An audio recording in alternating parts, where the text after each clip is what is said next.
Hello, this is BlueStar, Defender of Equestria, and this is my Afterthoughts review to a Rockhoof at a hard place, and oh, poor guy. Don't do it, Rockhoof, we love you!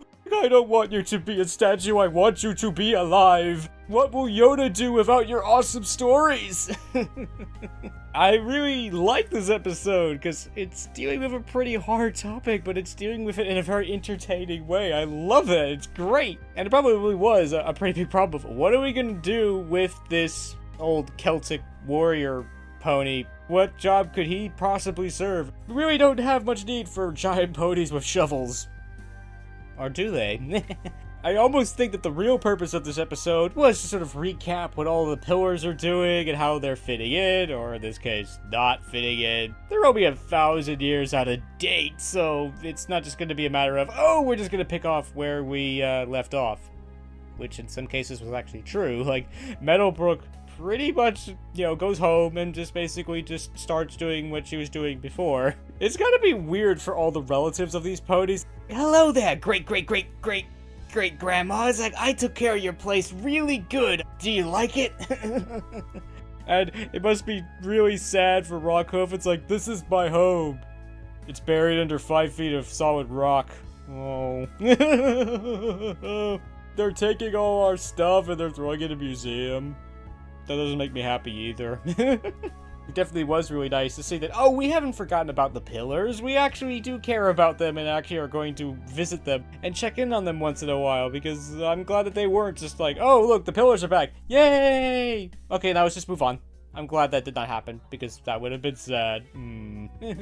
I really do like Flash Magnus being in the guard. Yo! That's just so awesome. And it's like, yes, the Royal Guard are here. Yes! And I think it was also really cool to see the Celestial Guards and I guess the Night Guards all sort of like training and, you know, working together. That was just so cool.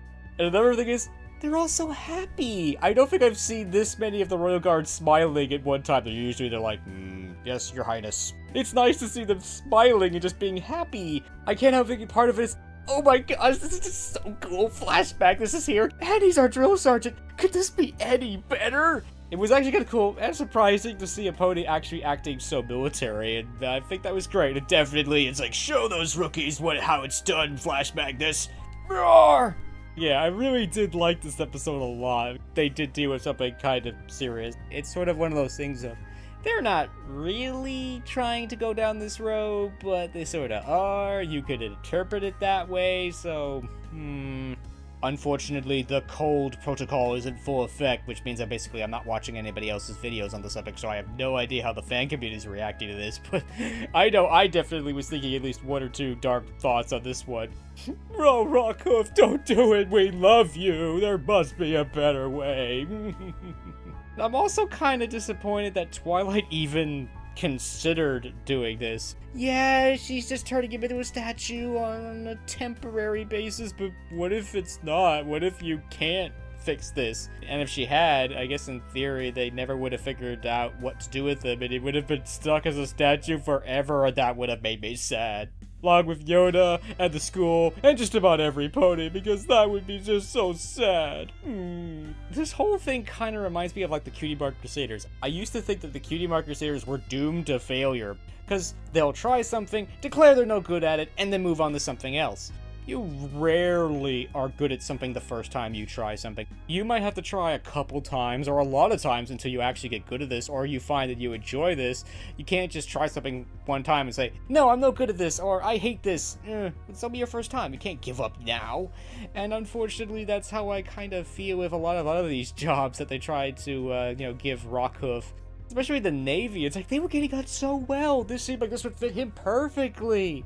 Did you notice there were female hippogriffs in the Hippogriff Navy? That's just so awesome! Yo! I think that's great. Yes! It's like, I hope the Royal Guard follows suit at some point.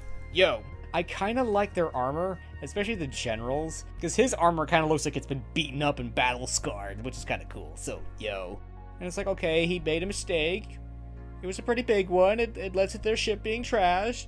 But that just felt like that was just giving up too soon. They were getting along so well. They seemed like it would fit him perfectly. They just like, sorry, but it looks like we're going down 2 different paths. That makes me sad. I mean, oh. But in some ways, it kind of worked out for the best, because all of those things ultimately were not what he was supposed to be doing. He was supposed to be the keeper of stories. Is My Little Pony becoming Fraggle Rock? Because we've had Star Swirl as Traveling Matt, and now we have Rockhoof as the storyteller. Do I have to say, he's a little bit different from the storyteller in Fraggle Rock? No, I really don't think that the show is becoming Fraggle Rock, but that was an amusing thought. Some of these jobs were absolutely not for Rockhoof. You want him to handle packages and not destroy them? He's this big, monstrous pony. And a masseuse, it's like he's super crazy strong, and he's like 4 times the size of a normal pony. He injured both biceps. I can't imagine what he would do to a normal pony. He would just crush them into dust. I think in some ways the obvious job that they could have given him is construction worker. I mean, carrying big, huge, heavy things, digging big, giant trenches. It'd be perfect for him. Remember, he was a hero because he dug this giant trench to save his village from a river of molten lava. It's like, there's nothing that says that he can't do that here. I still don't buy the thing with the stars. It's like, yes, it is true that stars move over time. But even over 1,000 years, they're not going to move that much to the point like you wouldn't be able to use them to navigate. Okay, maybe they might look a little different, but they're going to be in basically the same place. It's one of those things of, it's not technically wrong, but it's not technically right either, so ugh. But whatever. Still, I really liked this one, and I did kind of like the resolution. I kind of like the whole overall feel of this episode, because yeah, it's like, you try all this stuff, it's like some things you try that are completely wrong, that won't work at all. You try some things that are sort of right, but ultimately weren't really what you were supposed to be doing. And then finally, you find that one thing. And the thing is, it comes out of nowhere. And that's the way it works sometimes. Sometimes, the thing that you're really meant to be doing just comes out of nowhere. You never would have predicted it. If I could go back in time and tell myself I would be spending most of my time making My Little Pony videos that people would actually want to watch me reacting to a show written for 6-year-olds, I don't think I'd believe me. So yes, once again, thank you for watching and commenting, liking, and subscribing, because without you, none of this would be worthwhile. So, yo! And I really did like everything that was going on with Yoda and the other student characters. Nice try, Gallus, but it's gonna take a lot more than that to get out of getting homework, so... I definitely like Yoda in this episode. He's big and strong like Yak! He's best pony! Wait, did she just really say that? There have been times I've been tempted to do a video about best pony, because I don't really like that term. It just feels so un-MLP to basically say that one pony is better than another. That just doesn't feel right for the show to say that. I do have to say, though, if there was a character that was going to say this, it was gonna be Yona and or a Yak character, because they already have the mentality as, Yaks are best! So they would definitely say that. Can't help but think that if the princesses ever heard someone say that, they'd be very disappointed and say that, no, I don't think that any pony is better than another pony, and that's why I love the princesses. I think that's awesome. You know, Twilight says it herself. It's like, oh, I don't think I'm better than any pony. So it's kind of disappointing that another character would literally say, best pony, but, it's actually in some ways more surprising that the show actually used this term, but surprising, but really not that big of a deal. But it was so cool to see Yoda basically, you know, liking the Professor Rockhoof so much. She enjoys being hurled into the air by him. What do you mean you don't enjoy being hurled through the air by a giant pony? What's wrong with you? I did like the resolution of this episode because that was just so touching. Sometimes you need someone like Yoda to remind you that even though you may not think that you have a place here, you're my friend, you matter to me. It's like, I don't want you to be turned to stone because that would make me sad, because I think you're awesome and I want to be just like you when I grow up. Yo! I didn't notice the first time, but I noticed it when I watched this episode. I was like, oh, she's got a little shovel. It's like, oh, that's just so nice and touching. She really does want to be just like him. Yo! And when he goes outside to see all the other ponies and the other creatures, and he's like, they really do want to hear my story. Yeah, I definitely relate to this a lot, that sometimes you need a reminder that what you're doing is worthwhile, because, yeah, sometimes it just feels like things look bad. Views, comments, everything are down. The show is essentially winding down. Is it even worth putting all this time and effort into doing this? But then, let's just say once in a while, I'm reminded again that these videos are worthwhile. If I just make one person happy, then it was totally worth it. So, yo!